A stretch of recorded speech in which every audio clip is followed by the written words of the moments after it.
चलो अभी तक हम क्या डिस्कस कर चुके हैं। हमने डिफरेंट एग्जांपल्स देखे न्यूटन्स लॉ ऑफ मोशन में, और तरह तरह के प्रॉब्लम्स हमने डिस्कस किए।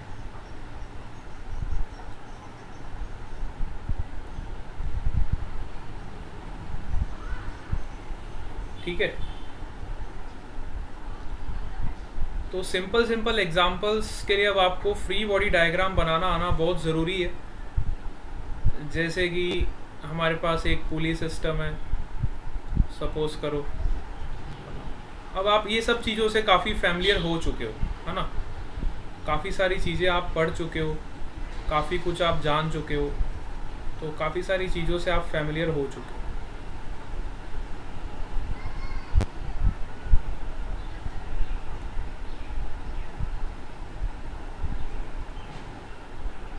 काफ़ी सारी चीज़ों से हम फैमिलियर हो चुके हैं ना। तो अब हम सिंपल चीज़ें तो ड्रॉ कर ही सकते हैं। जैसे कि अगर मुझे ब्लॉक के फ्री बॉडी डायग्राम ड्रॉ करने, sir screen is not visible. Screen नहीं दिख रहा? अच्छा, okay, sorry, I am really very sorry.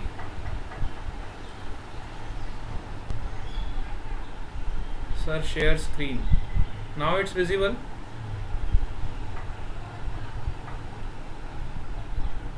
Yes बेटा, सबको विजिबल है, सबको स्क्रीन दिखाई दे रहा है। अभी भी नहीं दिखाई दे रहा? अरे बाप रे बाप, रुको फिर से शेयर करता हूँ। मेरे ख्याल से तो दिखना चाहिए। Let me share once again.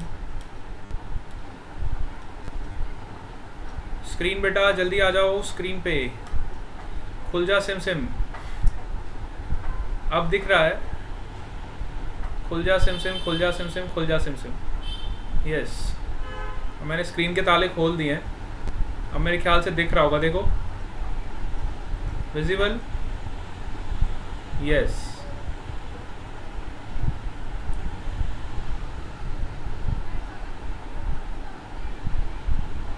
Screen ने बच्चों को बहुत परेशान किया, स्क्रीन को इसकी सजा भुगतनी पड़ेगी।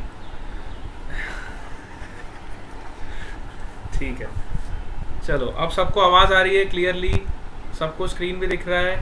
यस, चलो आ जाओ हमारे पर्दे पे।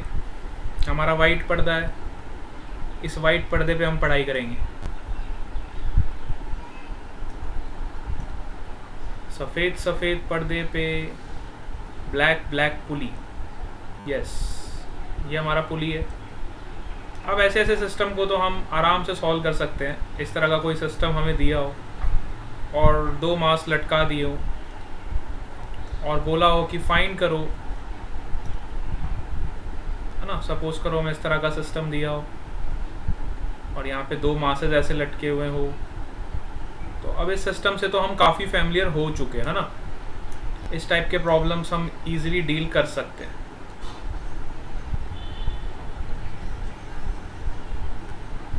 बेटा स्क्रीन क्या कर रहे हो? ये स्क्रीन बेटा, what are you doing?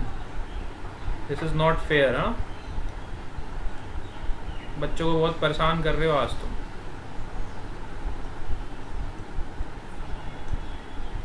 Suppose करो ये मास m1 है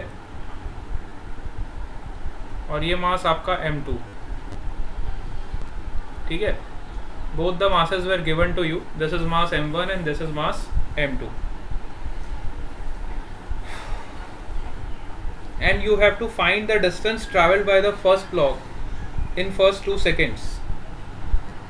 अब देखो सिंपल सी बात है कि अगर m2 का मास m1 से ज़्यादा है,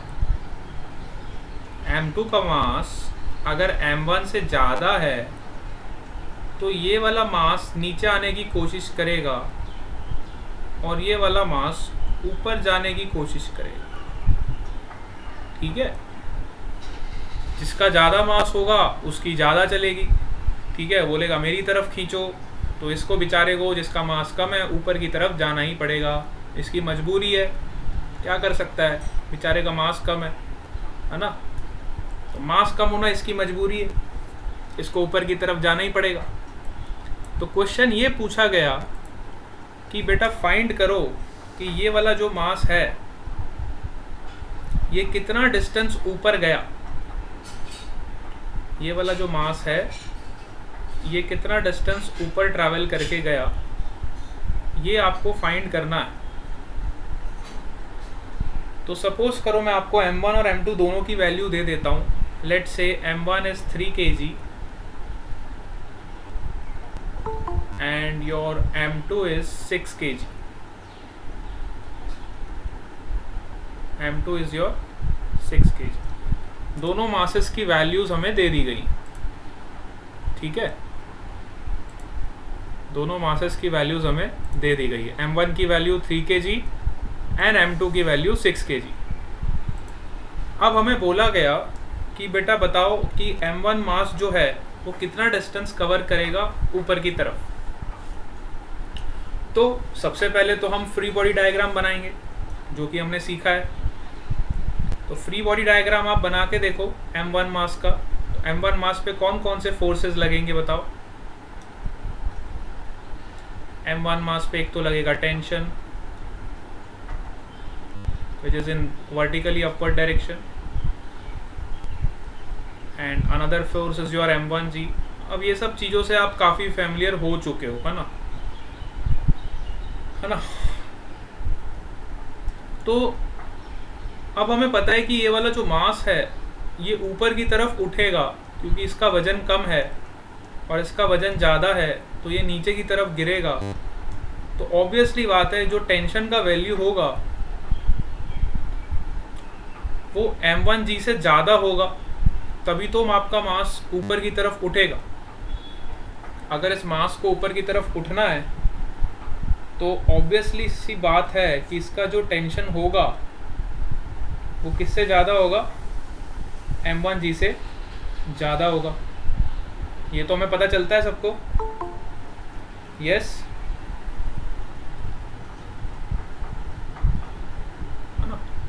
टेंशन हम सबको पता चलता है कि इसका m1g से टेंशन ज़्यादा होगा। इतनी बात हम सबको क्लियर है। तभी आपका मास जो है वो ऊपर की तरफ उठने की कोशिश करेगा, ठीक है। यहाँ तक सब क्लियर हो? बिल्कुल सही जवाब लॉक कर दिया जाए। कंप्यूटर जी प्लीज़ लॉक करिए। जो टेंशन होगा वो m1g से ज़्यादा होगा, इतना हम सबको समझ आता है। So I can write if I apply Newton's second law on this mass then I can write net force। see ये बहुत important। अगर आप न्यूटन्स का सेकेंड लॉ लगाना अच्छे से जान जाते हो तो सारा का सारा गेम आपके कंट्रोल में, ठीक है। Net force is equal to mass into acceleration. तो अगर मैं ये वाले सिस्टम की बात करूं, m1 मास की अगर मैं बात करूं, इस पे नेट फोर्स कितना लगेगा। Net force will be T minus m1g, T minus m1g which is equal to m1 into a। this will be your first equation, ठीक है। T minus m1g is equal to m1 into। अच्छा, आप याद करो बिल्कुल वैसा ही equation है जैसा हम ऑलरेडी पढ़ चुके हैं, है ना। ये वाला इक्वेशन ऑलरेडी हम डिराइव कर चुके हैं। बार बार हमें इसको डिराइव करने की ज़रूरत नहीं है, लेकिन मैं आपको डेरिवेशन बार बार इसलिए करवा रहा हूँ ताकि आप स्टेप बाय स्टेप अगर चीज़ों को समझोगे तो आपको कहीं भी दिक्कत नहीं आए। अगर मैं चाहता तो मैं यहाँ पे डायरेक्टली भी लिख सकता था, क्योंकि हम टेंशन की वैल्यू ऑलरेडी निकाल चुके हैं। इस तरह के सिस्टम के लिए हमें जो टेंशन मिलता था, कितना मिलता था, हमें मिलता था 2m1 m2g। अगर आपको याद हो तो हम ये प्रूफ कर चुके हैं, लेकिन फिर भी मैं आपको बेसिक से करवाता हूँ बार बार ताकि आपको चीज़ों को समझने में काफ़ी आसानी हो। ये हमें टेंशन का वैल्यू मिलता था। अगर मैं चाहूँ तो डायरेक्टली मासेस की वैल्यू इसमें पुट कर सकता हूँ, मुझे टेंशन का डायरेक्ट वैल्यू मिल जाएगा। और एक्सेलरेशन का वैल्यू मुझे ये मिलता था which is m1 minus m2 into g upon m1 plus m2 upon m1 plus m2। ये मुझे एक्सेलरेशन का वैल्यू मिलता, ठीक है। डायरेक्टली चाहूँ तो मैं यहाँ से एक्सेलरेशन निकाल सकता हूँ। मैं मास m1 और m2 का वैल्यू इसमें पुट करूँगा तो मुझे एक्सेलरेशन मिल जाएगा। लेकिन मैं चाहता हूँ कि आप चीज़ों को बहुत बेसिक से पकड़ो, क्योंकि जब हम किसी भी क्वेश्चन को बेसिक से सॉल्व करते हैं तो उसमें हमारे को कोई भी तरह का डाउट नहीं रह जाता है ना, हमारे सारे डाउट्स क्लियर हो जाते हैं जब हम किसी भी चीज़ को एकदम बेसिक से पकड़ते हैं, है ना। तो आपको अगर ये इक्वेशंस याद नहीं रहती है तो मेरा आप सबको यही सजेशन है, कई बच्चों को लगता है सर ये रिजल्ट्स ना हमसे लर्न नहीं होते हैं, ये ना बहुत बड़े बड़े रिजल्ट होते हैं और हमारी तो जान निकल जाती इनको याद करने में, ठीक है, तो आप हमें ऐसे रिजल्ट्स तो ना ही बताया करो। तो जिनको ये सारे रिजल्ट्स लर्न नहीं होते हैं उनके लिए एक ही तरीका है कि आप सबसे पहले किसी भी क्वेश्चन के लिए फ्री बॉडी डायग्राम बनाओ, उस पर न्यूटन्स का सेकेंड लॉ लगाओ और दोनों सिस्टम के लिए अप्लाई करके उसको सॉल्व करो, you will definitely get the same answer, ठीक है। तो जिनको ये रिजल्ट्स याद रह जाते हैं तो उनको ये पर्टिकुलर केस भी याद होना चाहिए कि ये वाले जो रिजल्ट्स है वो इसी केस के लिए वैलिड है, जब आपके मास इस तरह से लटके हुए होंगे, दो मासेस होंगे और एक पुली होगी, इस तरह का जब भी अरेंजमेंट आपको देखने को मिलेगा तब आप ये इक्वेशन डायरेक्टली यूज कर सकते हो, this is valid only for this particular case. कई बच्चे क्या करते हैं कि इसी फॉर्मूले को याद रख लेते हैं और हर जगह पे सेम फॉर्मूला लगा देते हैं, that is not the proper validation, ठीक है। एक ही फॉर्मूला फिजिक्स में सब जगह वैलिड हो जाए तो वो तो पॉसिबल ही नहीं है, इसलिए आपको पढ़ाया जाता है कि अगर आपको फॉर्मूले कोई भी याद नहीं रखने तो आपको ये बेसिक्स हमेशा अप्लाई करने पड़ेंगे, न्यूटन्स का सेकेंड लॉ अप्लाई करना पड़ेगा और फ्री बॉडी डायग्राम आपको ऑलवेज ड्रॉ करना पड़ेगा, ठीक है। अगर आप दो चीज़ों में मास्टर बन गए तो आप पूरी फिजिक्स के मास्टर बन जाओ, ठीक है। इतनी बात हम सबको समझ आती है, से यस और नो।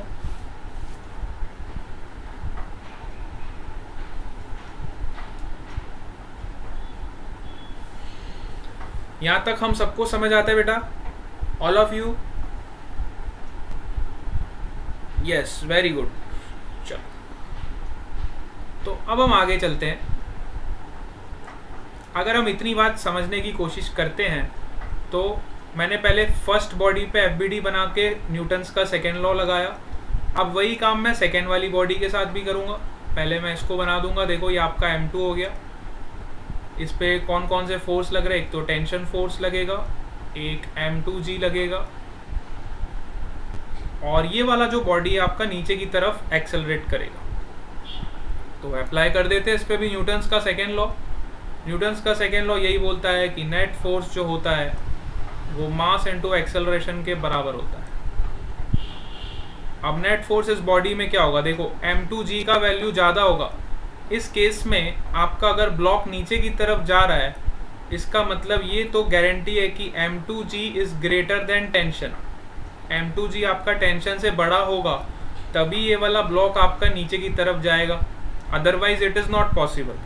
तो नेट फोर्स आप कैसे लिखोगे, हमेशा जिसको कन्फ्यूज़न होता है वो ऐसे भी लिख सकते हैं, बड़ा माइनस छोटा। तो बड़ा कौन हुआ यहाँ पे, ज़्यादा कन्फ्यूजन ही नहीं करना है, बड़ा फोर्स माइनस छोटा फोर्स, ये आपका नेट फोर्स हो गया, which is equal to mass कितना इसका M2, एक्सेलरेशन कितना इसका A। ये आपने सेकेंड इक्वेशन ऑफ मोशन लिख दिया, ठीक है। बस तो अब यहाँ पे आप क्या करोगे, दोनों इक्वेशंस में M1 M2 का वैल्यू पुट कर दोगे, है ना, और यहाँ से आपको एक्सेलरेशन भी मिल जाएगा और टेंशन भी मिल जाएगा, ठीक है। तो फटाफट वैल्यूज पुट करते, देखो पहला इक्वेशन क्या था आपका, T माइनस M1 का वैल्यू था 3G which is equal to 3A। Second में M2 का वैल्यू क्या था, 6G minus T which is equal to 6 into A। ये दो इक्वेशंस हमारे पास हो गए। अब आप इन दोनों इक्वेशंस को अगर ऐड कर दोगे, this is your equation number 1 and this is your equation number 2। अगर आप इन दोनों इक्वेशंस को ऐड कर दोगे, देखो T से T कैंसिल हो जाएगा directly, you will get 6G minus 3G which is 3G is equal to 9 times A। तो एक्सेलरेशन का वैल्यू मिल जाएगा आपको G/3। एक्सेलरेशन का वैल्यू कितना मिलेगा, G/3, ठीक है। यहाँ तक सब लोग क्लियर हो? यहाँ तक all of you are clear up to this point? Yes. तो यहाँ से मुझे ये पता चला कि हमारे जो दोनों ब्लॉक्स हैं, है ना, जो मेरे दोनों ब्लॉक्स हैं, ये दोनों कांस्टेंट एक्सेलरेशन के साथ मूव कर रहे हैं, which is g/3। Both the blocks are moving with the constant acceleration g/3। पहला वाला ब्लॉक आपका g/3 से ऊपर की तरफ जा रहा है क्योंकि उसका मास कम है, और दूसरा वाला ब्लॉक आपका g/3 से नीचे की तरफ जा रहा है क्योंकि उसका मास ज़्यादा है। ठीक है, जिसका मास ज़्यादा है वो नीचे जाएगा, जिसका मास कम है वो ऊपर जाएगा, और दोनों के लिए एक्सेलरेशन कांस्टेंट है विच इज़ g/3। अभी अभी हमने फाइंड कर लिया। तो हमने देखा दोनों ब्लॉक्स का एक्सेलरेशन कांस्टेंट है, और हमें फाइंड क्या करना है? हमें तो डिस्टेंस फाइंड करना है। तो if your acceleration is constant, तो आपको एक चीज़ का ध्यान होना चाहिए जो कि हम ऑलरेडी पढ़ चुके हैं। अगर आपका एक्सेलरेशन कांस्टेंट है, if your acceleration is constant, then you can apply all the 3 equations of motion, which is v is equal to u plus at, s is equal to ut plus half at square। इसको कभी नहीं भूलना है, ये आपके लिए भगवान है। ठीक है, जब भी एक्सेलरेशन कांस्टेंट आ जाएगा हम इनको ज़रूर याद करेंगे क्योंकि इनको हम बहुत अच्छे से पढ़ चुके हैं। ठीक है, ये हमारे लिए भगवान है, तो इसको हमें कभी नहीं भूलना है। जब भी आपका एक्सेलरेशन कांस्टेंट होगा, आपके दिमाग में एक ऐसा बल्ब जलना चाहिए कि इस तरह का मेरे दिमाग में ख्याल आना चाहिए। इस तरह का ख्याल आपके दिमाग में आएगा तो गारंटी आप उस आंसर को निकाल लोगे। ठीक है, ऐसा ऐसा हमें थिंकिंग आना चाहिए। ठीक है, ऐसी हमें सोच आनी चाहिए। तो अब हमें डिस्टेंस निकालना है, कितना मूव किया। तो कौन सा इक्वेशन मेरे लिए बेस्ट रहेगा बताओ? अगर मुझे डिस्टेंस निकालना है तो कौन सा इक्वेशन मेरे लिए अच्छा रहेगा बताओ? तीनों इक्वेशंस ऑफ मोशन में से मैं आपको चॉइस दे रहा हूँ, बेटा आप ही बताओ कि मैं कौन सा इक्वेशन यूज़ करूँ। Which equation I will use to find the distance of first block. ठीक है, फर्स्ट ब्लॉक ने कितना डिस्टेंस मूव किया, अगर मुझे ये निकालना है तो मैं कौन सा इक्वेशन लगाऊंगा? विच इक्वेशन इज सूटेबल? यस, कौन सा इक्वेशन मेरा सूटेबल रहेगा बताओ? अब इतना थोड़ा बहुत इंट्यूशन आप बता सकते हो क्योंकि इस पे हम काफ़ी प्रैक्टिस ऑलरेडी कर चुके हैं, है ना। इतनी लाइट में मानता हूँ आप सबकी थोड़ी थोड़ी जलती होगी, है ना। से यस और नो।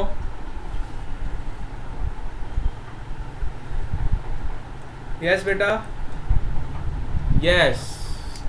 तो कौन सा इक्वेशन लगाऊं आप ही बताओ? तीनों इक्वेशन ऑफ मोशन में से कौन सा इक्वेशन लगाना सबसे अच्छा रहेगा? मुझे डिस्टेंस फाइंड करना है, एस फाइंड करना है।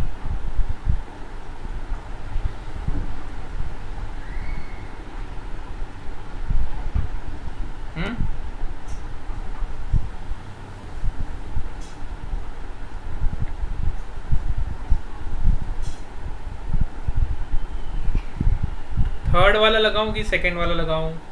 सेकंड वाला लगाता हूं। देखो, मुझे फर्स्ट 2 सेकेंड्स में इसका डिस्टेंस फाइंड करना है। वापस से मैं आपको डायग्राम दिखाता हूं।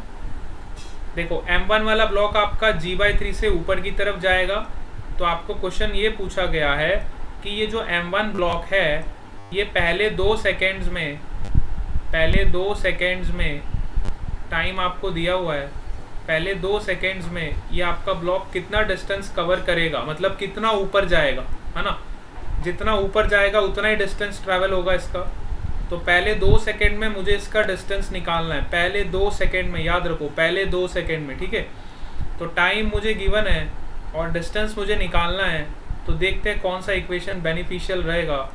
तो मेरे हिसाब से सेकेंड वाला इक्वेशन ज़्यादा अप्रोप्रिएट रहेगा। क्यों? क्योंकि देखो, इनिशियल वेलोसिटी ब्लॉक की आपकी 0 है, तो मेरा ये वाला टर्म तो कैंसिल हो जाएगा, और मुझे निकालना है डिस्टेंस, और एक्सेलरेशन मुझे पता है विच इज़ g/3, और टाइम भी मुझे पता है 2 सेकेंड्स। तो यहाँ से मुझे डिस्टेंस का वैल्यू मिल जाएगा from second equation which is half into g/3 into T square which is 2 का स्क्वायर। तो पहले 2 सेकेंड में आपका ब्लॉक कितना चलेगा, ये हो जाएगा आपका 2g/3 2g/3 मीटर्स। इतना डिस्टेंस आपका फर्स्ट ब्लॉक चलेगा इन फर्स्ट 2 सेकेंड्स। पहले 2 सेकेंड में इतना डिस्टेंस कवर कर लेगा। यहाँ तक सबको समझ आया? 2g/3 कवर करेगा, है ना। डिस्टेंस कितना कवर करेगा? 2g/3 कवर करेगा। यहाँ तक हम सबको समझ आया? किसी को कोई डाउट? देखो बहुत बेसिक से पढ़ रहे हैं अपन। मैं हमेशा आपको इस तरह से पढ़ाता हूँ कि हमारे बच्चों को अगर कुछ भी नहीं आता है तो भी वो सब कुछ समझ जाएं। इस तरह से हम पढ़ते हैं। फिर भी कोई डाउट है तो आप बता सकते हो, नहीं तो हम आगे चलते हैं। इसी कहानी पे एक और क्वेश्चन पूछा गया था। सेकेंड पार्ट इसका ये था कि बेटा फाइंड करो टेंशन कितना होगा। तो टेंशन निकालना तो अब हमारे लिए कोई बड़ी बात नहीं है। टेंशन निकालना था तो टेंशन आप निकाल सकते हो। हमने इतने सारे इक्वेशंस ऑलरेडी निकाल लिए, तो टेंशन निकालना हमारे लिए कोई बड़ी बात नहीं है। यहाँ से आप कोई भी इक्वेशन यूज़ कर लो। सपोज करो मैं फर्स्ट इक्वेशन का यूज़ कर रहा हूँ। एक्सेलरेशन का वैल्यू मुझे पता चल गया है g/3, तो मैं टेंशन इजीली निकाल सकता हूँ पहले इक्वेशन ऑफ मोशन को यूज़ करके। t = 3 × g/3 मतलब g + 3g, तो ये हो जाएगा 4g। 3g का ज़माना चला गया और अब आ गया है 4g। 4g का ज़माना भी चला गया और अब आने वाला है 5g। ठीक है, तो टेंशन का वैल्यू हमको मिल गया 4g के बराबर। ठीक है, फिर आपको पूछा गया था कि बेटा बताओ कि इस पुली के द्वारा कितना फोर्स एक्सर्ट होगा क्लैंप पे। आप देखो पुली कितना फोर्स लगाएगा। ये पुली जो है ये इस पॉइंट पे कितना फोर्स लगाएगा ये हमें फाइंड करना था, है ना। ये पॉइंट को नाम दे देते, सपोज करो A, और क्वेश्चन में पूछा गया था पुली के द्वारा कितना फोर्स लगेगा इस पॉइंट पे। तो पुली के द्वारा जो टेंशन होगा वो इस डायरेक्शन में होगा इस पॉइंट पे, और इस टेंशन का जो वैल्यू होगा टेंशन एट पॉइंट A, ये इन दो टेंशन्स के बराबर होगा। दोनों को ऐड करना पड़ेगा, ये वाला टेंशन और ये वाला टेंशन। ये टेंशन आपका T है, ये टेंशन आपका T है, तो ये वाला जो टेंशन होगा इस पॉइंट पे वो हो जाएगा 2T के बराबर। तो पुली के द्वारा जो फोर्स लगेगा इस क्लैंप पे दैट विल बी 2T, और T का वैल्यू हम निकाल चुके हैं 4G के बराबर। तो 2T का वैल्यू आपका हो जाएगा 8G के बराबर। This is the force exerted by at point A, force exerted at point A। यहाँ तक सबको समझ आया? यस बेटा, all of you got this question. बहुत शानदार क्वेश्चन था, काफ़ी बढ़िया क्वेश्चन था। एक ही क्वेश्चन पे हमने बहुत सारे कंसेप्ट सीखे। In one question we have learn a lot of concepts. ठीक है, चलो इस तरह के और क्वेश्चंस प्रैक्टिस करते थोड़े बहुत, ताकि आपको और पता लगे कि किस तरह से हमें क्वेश्चंस को डील करना है ना। Let us do one more example like this. अब मैं पुली थोड़ा अच्छा वाला बनाऊंगा। अभी तो हमने बहुत सिंपल पुली का क्वेश्चन प्रैक्टिस किया, अब थोड़ा मैं पुली में मॉडिफिकेशन करने वाला हूँ, बट ध्यान से देखना आपको मज़ा आ जाएगा। सपोज करो ये मेरा एक पुली है,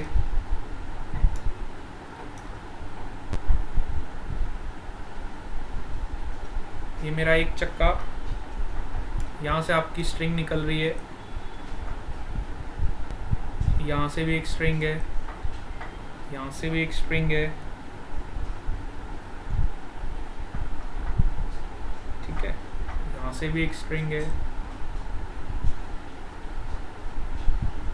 इसको पॉइंट बना देते हैं, और यहाँ पे आपका एक दूसरा चक्का है। ठीक है,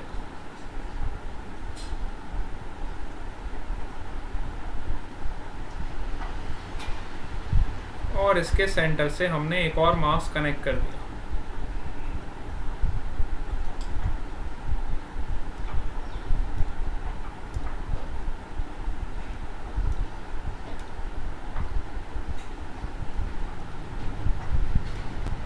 ठीक है, सपोज करो यहाँ पे मैंने एक और मास को कनेक्ट कर दिया और यहाँ पे एक फोर्स लगाया F।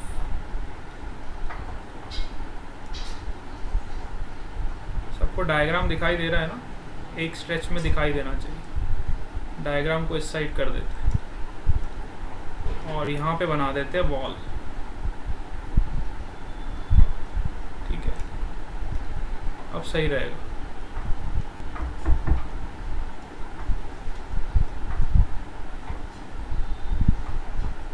पॉइंट हो गया आपका, ये दूसरा पॉइंट हो गया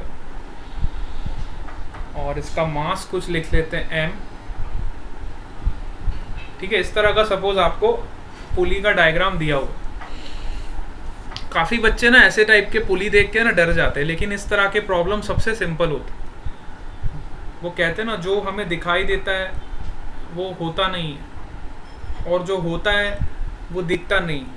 ठीक है, तो जो चीज़ आपको डरावनी दिखाई देती है वो चीज़ उतनी सिंपल होती है। ठीक है, जो चीज़ आपको जितनी डरावनी दिखाई दे रही है असली में वो उतनी ज़्यादा सिंपल है। तो बिल्कुल वही फंडा हम यहाँ पे भी लगाएंगे इस तरह के प्रॉब्लम को सॉल्व करने में। सपोज करो यहाँ पे आपका टेंशन है T1। अब मेरे साथ साथ चलते जाओ तो आपको बड़ा मज़ा आएगा। क्वेश्चन में ऐसा गिवन है। क्वेश्चन वाला क्या करता है? क्वेश्चन वाला क्या करेगा, आपको अलग अलग तरह की टेंशन दे देगा। बोल देगा यहाँ पे टेंशन T2 है, यहाँ पे टेंशन T4 है, यहाँ पे टेंशन T3 है और यहाँ पे टेंशन T5। ये क्वेश्चन ने ऐसा दे दिया हमको। उलझाने के लिए हमें इस तरह का कंफ्यूजन क्रिएट कर दिया, इतने सारे टेंशन हमें दे दिए। ठीक है, लेकिन हम तो स्मार्ट बच्चे हैं, हमारे पास दिमाग है, तो हम पता लगा सकते हैं कि ये सारे टेंशन्स के बीच में क्या रिलेशन हो। We are very smart enough now. So अगर आप बड़े ध्यान से देखो तो ये वाला जो टेंशन है T5 वाला,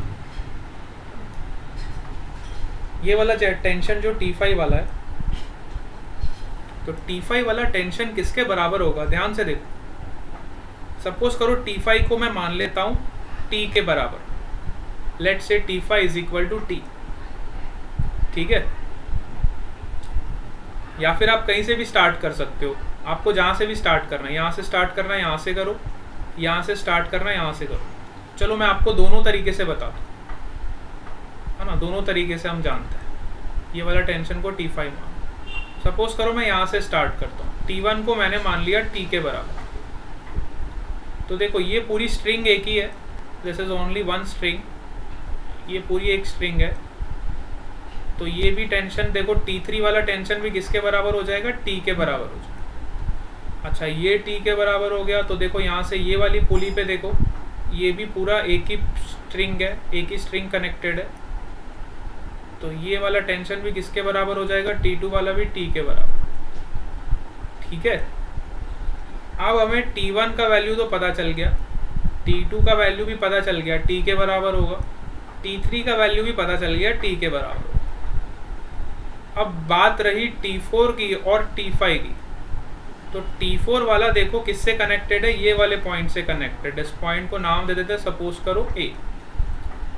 अब देखो T4 वाला जो टेंशन है वो ये वाला टेंशन और ये वाला टेंशन दोनों के बराबर होगा, दोनों के सम के बराबर होगा, क्योंकि इस पे देखो दो टेंशन्स लग रहे हैं। T4 वाला जो टेंशन है किसके बराबर होगा? T3 के प्लस T1 के।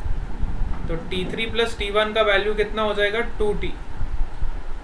T3 का वैल्यू भी T के बराबर हो गया और T1 का वैल्यू भी T के बराबर हो गया। और एक और टेंशन लग रहा है T2, तो T2 को भी ऐड करना पड़ेगा। तो आपका T4 जो हो जाएगा 3T के बराबर हो जाएगा। ठीक है, T4 क्या है? वो वाला फोर्स है जो ये तीनों को बैलेंस कर रहा है, जो T2 को भी बैलेंस कर रहा है, T1 को भी प्लस T3 को। समझ आया आपको? यस। कैसे हमने टेंशन लिखा पता चला? अभी T5 की बात करते हैं। तो T5 का टेंशन आप कैसे लिखोगे? देखो T5 किसके बराबर होगा? T5 बराबर होगा T2 प्लस T3 के। T2 प्लस T3 के बराबर आपका T5 हो जाए। तो T5 को मैं लिख सकता हूँ 2T के बराबर। T2 का वैल्यू भी T है और T3 का वैल्यू भी T है। तो T5 का वैल्यू किसके बराबर हो जाएगा? 2T के बराबर हो जाएगा। अब आप फ्री बॉडी डायग्राम बनाओगे इस मास का। इतना काम करने के बाद यहाँ तक सबको समझ आया कैसे हमने टेंशन का वैल्यू असाइन किया सबको? Everyone got this point? Yes, बहुत बढ़िया। आज मजा आ रहा है पढ़ने में। तो जैसे ही हमें टेंशन का वैल्यू पता चल गया तो हमने क्या किया, अब ब्लॉक का एफबीडी बनाया। ये हमारा ब्लॉक है, इसका मास m है, इस पे टेंशन कितना लग रहा है T5, और T5 का वैल्यू किसके बराबर हमें मिला? 2T के बराबर, और ये बराबर होगा mg के। तो यहाँ से हमें टेंशन का वैल्यू मिल जाएगा 2T is equal to mg। अगर ये ब्लॉक आपका रेस्ट पे है तो नेट फोर्स आपके बैलेंस हो जाएंगे। तो यहाँ से T का वैल्यू मिल जाएगा mg/2। जैसे ही मुझे T का वैल्यू मिल गया mg/2 तो मैं अब सबकी वैल्यूज़ निकाल सकता हूँ। मैं T1, T2, T3, T4, T5 सब निकाल सकता हूँ। देखो T1 का वैल्यू क्या हो जाएगा? T1 is equal to T2 is equal to T3। ये तीनों टेंशन्स तो हमारे सेम ही थे। देखो ऊपर डायग्राम में T1, T2, T3 है ना। T1, T2, T3 सेम हो गए ना हमारे। हाँ, T1 और T3 सेम हो गए। T1 और T3 आपके सेम हो गए। कितने हो गए? T1 और T3 किसके बराबर हो गए? T1 equal to T2 equal to T3। ये तीनों बराबर हो जाएंगे किसके? mg/2 के, है ना। तीनों का वैल्यू सेम होगा which is mg/2। Very good. अब आ जाओ T4 पे। तो T4 का वैल्यू क्या था? T4 का वैल्यू हमने अभी अभी निकाला था। T4 कितना आया था हमारा? 3T के बराबर, है ना। तो T4 की जगह पे मैं लिख सकता हूँ T4 is equal to 3T is equal to 3 times T का वैल्यू कितना है? mg/2। तो T4 का वैल्यू भी मिल गया। अब बचा आपका T5। तो T5 का वैल्यू कितना होगा? देखो T5 का वैल्यू आपका 2T के बराबर है ना, 2T। तो 2T मतलब कितना हो जाएगा? Which will be 2 times mg/2। तो ये हो जाएगा mg के बराबर। तो हमने सभी स्ट्रिंग्स पे टेंशन का वैल्यू निकाल दिया इन टर्म्स ऑफ mg। ठीक है, सभी स्ट्रिंग्स पे हमने टेंशन का वैल्यू निकाल लिया in terms of your mg। यहाँ तक सब क्लियर हो गए? काफ़ी बढ़िया क्वेश्चन था। हमने टेंशन भी निकाल लिया। अच्छा, एक चीज़ अब और रह गई इस पे। क्या आप मुझे बता सकते हो कि इस पे कितना फोर्स लगेगा? यहाँ पे हमने फोर्स अप्लाई किया ना F। ये फोर्स का वैल्यू किसके बराबर हो? यस, कोई बता सकता है क्या? What is the value of this force which is applied on this end of the string? Anyone? हाँ, देखते कौन बताता है। फोर्स का वैल्यू क्या होगा बताओ? स्ट्रिंग पे कितना फोर्स लगेगा वो किसके बराबर होगा?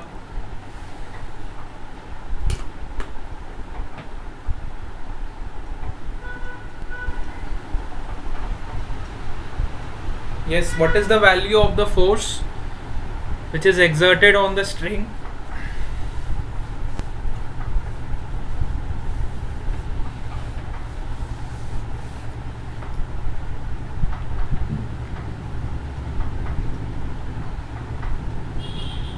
Anyone?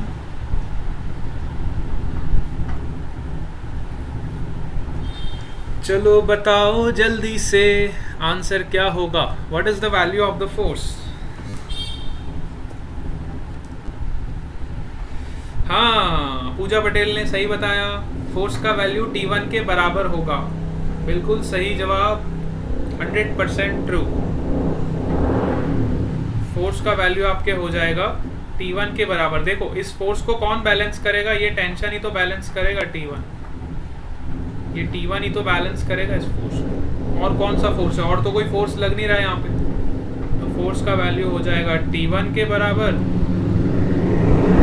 और T1 का वैल्यू ऑलरेडी हम निकाल चुके हैं, विच इज mg/2. तो हमारा आंसर आ जाएगा F is equal to mg/2. This will be your answer. Simple. Now all of you got this?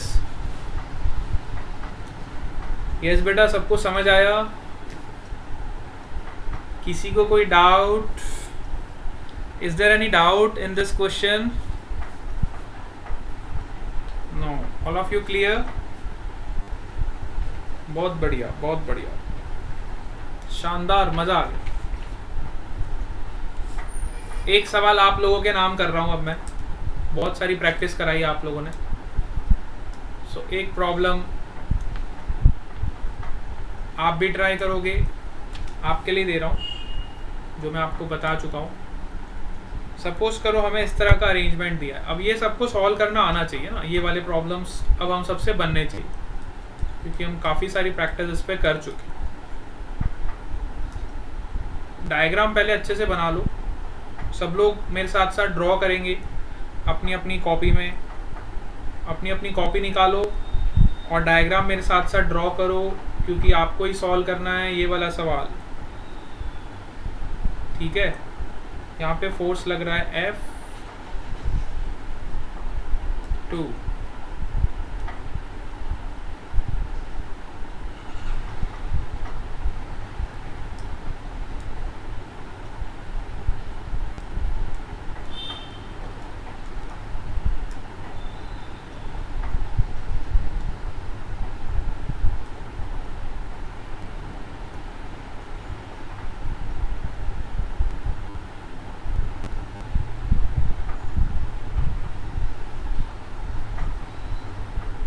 सब लोग अपनी अपनी कॉपियाँ निकालेंगे.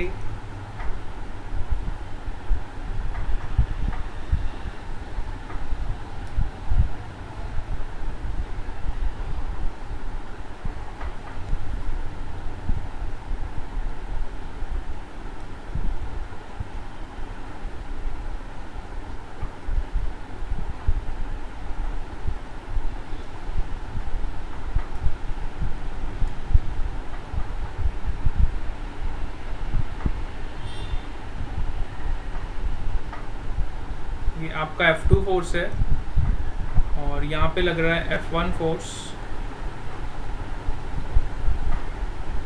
90 डिग्री है, ये भी 90 डिग्री है.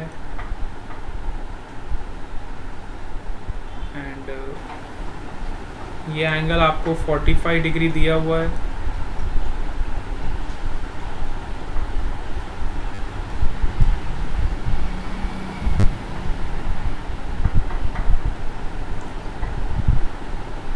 And the tension between point 1 and 2, this is your point 1, this is your point 2. Tension between this point and this point is your 60 Newton. अच्छा, यहाँ पे जो टेंशन लग रहा है इसको मैं T बोल देता हूँ. यहाँ पे टेंशन ऐसे लगेगा T, और T का वैल्यू आपको दिया हुआ है 60 न्यूटन्स. तो आपको फाइंड क्या करना है? What is the value of F1 and what is the value of F2. What is the value of F1 and what is the value of F2, जिससे आपका ये सिस्टम रेस्ट पे रहेगा, इक्विलिब्रियम में रहेगा.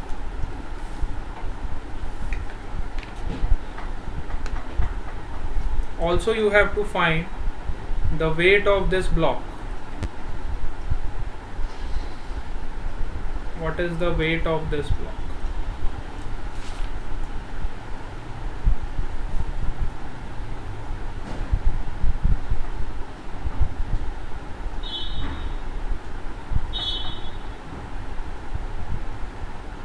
ठीक है, सबको समझ आया क्वेश्चन सबको समझ आया? यस बेटा, सब लोग अपनी कॉपी में डायग्राम ड्रॉ करेंगे और F1 और F2 का वैल्यू फाइंड करेंगे. All of you will try this problem. ठीक है,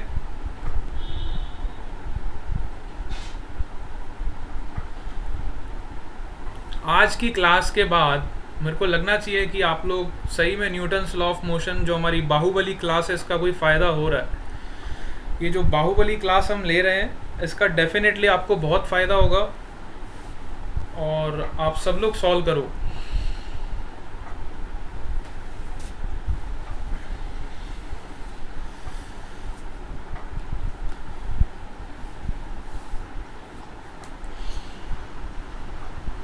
सबको ट्राई करना है. देखो, कई बच्चे ऐसे होते हैं, बैठ जाते हैं, बोले हम तो नहीं करेंगे सर, तो हमें आंसर बता ही देंगे, हम क्यों करेंगे इतनी मेहनत, हमसे तो ना होगा भैया. ऐसे नहीं करना है. ठीक है, ट्राई सबको करना है. और खुद से आंसर निकालने का मज़ा ही कुछ और होता है. जब आपका आंसर खुद से एकदम करेक्ट आता है ना, तो हमें बहुत मज़ा आता है, हम एंजॉय करते हैं उसको.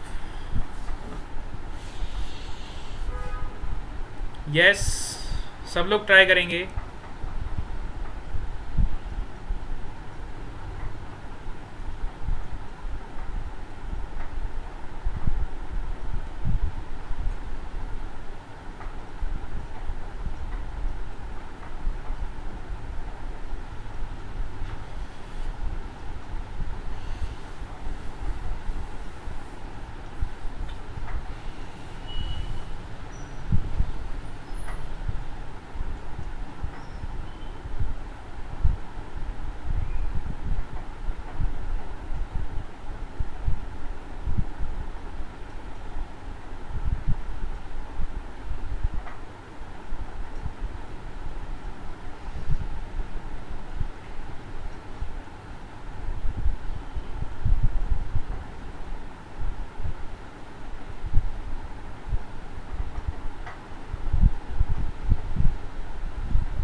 यस बेटा, सबने ट्राई कर लिया, काफ़ी टाइम दे दिया आपको. अब जल्दी से बताओ F1 का वैल्यू कितना आ रहा है और F2 का वैल्यू कितना आ रहा है.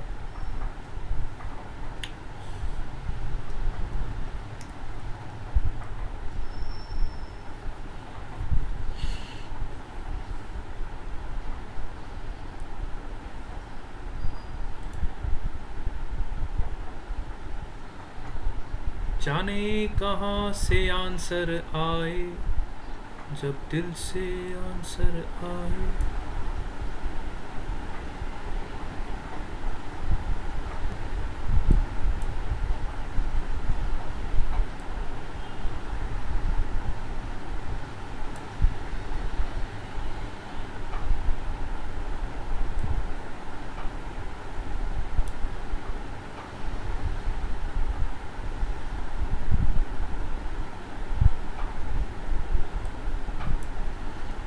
यस, देखे किसका आंसर आया है। Anyone got the answer? अरे एक फोर्स तो निकाला होगा एटलीस्ट, कम से कम F1 का वैल्यू तो निकल गया होगा किसी का।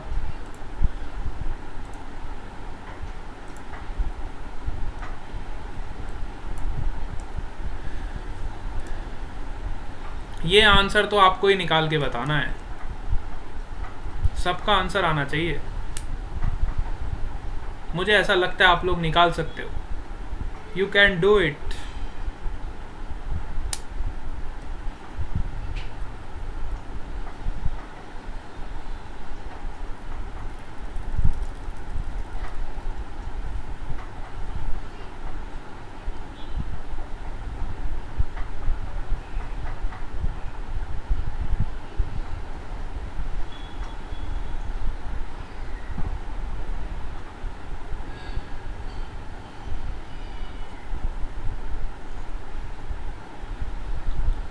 F1 का वैल्यू किसी का भी आया?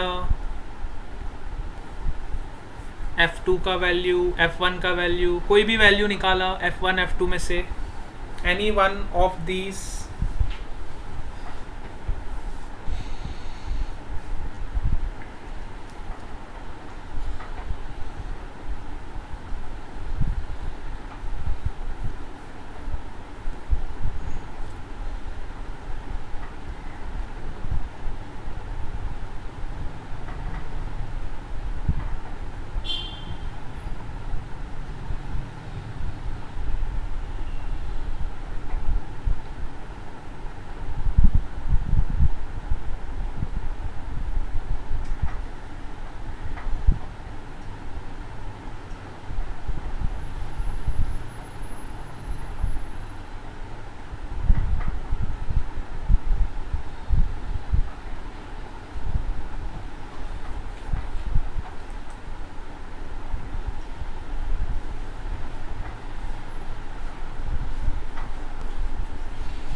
अरे इतना लेंदी प्रॉब्लम है क्या ये? क्या सचमुच बहुत लेंदी हो रहा है क्या?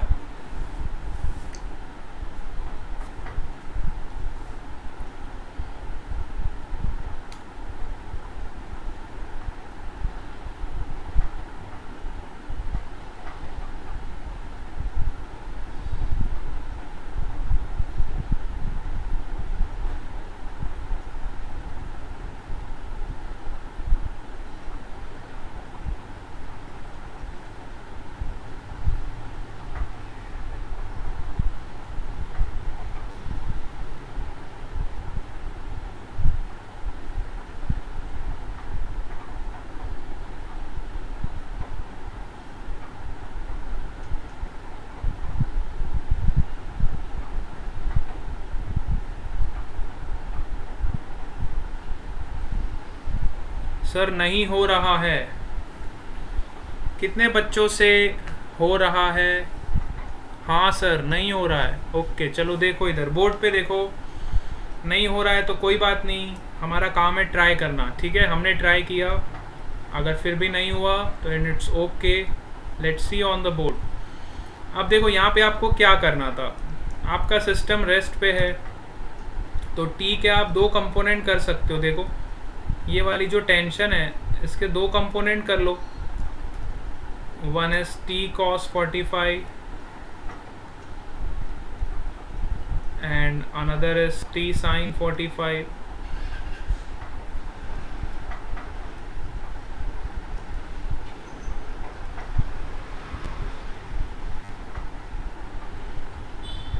अब बड़े ध्यान से देखो, तो ये वाले फोर्स को कौन बैलेंस कर सकता है? ये वाले फोर्स को F1 ही बैलेंस कर सकता है, उसके अलावा तो कोई फोर्स यहाँ पे लग नहीं रहा है।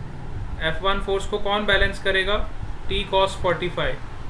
तो डायरेक्टली आपको F1 का वैल्यू मिल गया यहाँ से, F1 is equal to T cos 45 which is T by root 2, और T का वैल्यू हमें गिवन है 60 न्यूटन, तो डायरेक्टली आपका आंसर आ गया 60 अपॉन रूट 2। तो फोर्स का वैल्यू आपको डायरेक्टली मिल गया 60 बाई रूट 2। सिमिलरली आप F2 का वैल्यू भी निकाल सकते हो। देखो ये 45 डिग्री एंगल है, तो ये भी एंगल 45 होगा। अगेन ये टेंशन के भी दो कंपोनेंट्स हो जाएंगे, one is T cos 45 and another is your T sin 45।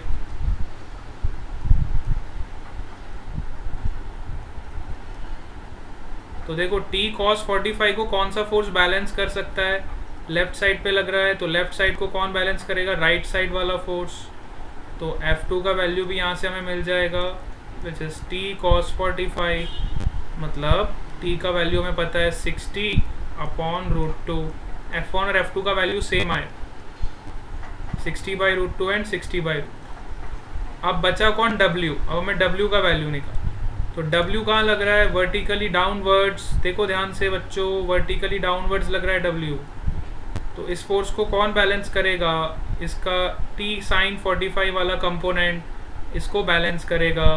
तो W का वैल्यू हो जाएगा T sin 45, और T sin 45 मतलब T का वैल्यू हमें पता है 60 न्यूटन्स, से हो जाएगा 60 sin 45 अगेन 1 बाई रूट 2, तो ये हो जाएगा 60 बाई रूट 2। क्या मज़ा आ गया! F1 का भी वैल्यू 60 बाई रूट 2, F2 का भी वैल्यू 60 बाई रूट 2, W का भी वैल्यू 60 बाई रूट 2। मज़ा आ गया, एक साथ 3 धमाका। अभी तक हमने डबल धमाल सुना था, आज हमने ट्रिपल धमाल कर दिया। ठीक है, सबको समझ आया? हाँ बेटा, अब आंसर आया, कैसे निकालना है?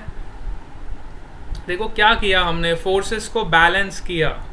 अगर आपका सिस्टम रेस्ट पे है तो हमने क्या किया, फोर्सेस को बैलेंस किया। हॉरिजॉन्टल डायरेक्शन में भी बैलेंस किया और वर्टिकल डायरेक्शन में भी बैलेंस किया। यहाँ पे कोई भी एक्सेलरेशन नहीं हो रहा, आप ध्यान से ऑब्जर्व करो, क्योंकि मैंने बोला आपका सिस्टम इक्विलिब्रियम में है, मतलब यहाँ पे कोई एक्सेलरेशन नहीं होगा। एक्सेलरेशन इज ज़ीरो, तभी आपका नेट फोर्स ज़ीरो हो जाएगा। नेट फोर्स का मतलब होता है हॉरिजॉन्टल लाइन पे जितने भी फोर्स लग रहे हैं, तो ये नेट फोर्स क्या हो जाएगा? This minus this equal to zero हो जाएगा, मतलब ये दो फोर्स इक्वल हो जाएंगे। कहने का मतलब तो वही है। वैसे ये वाले दोनों फोर्स बैलेंस हो जाएंगे।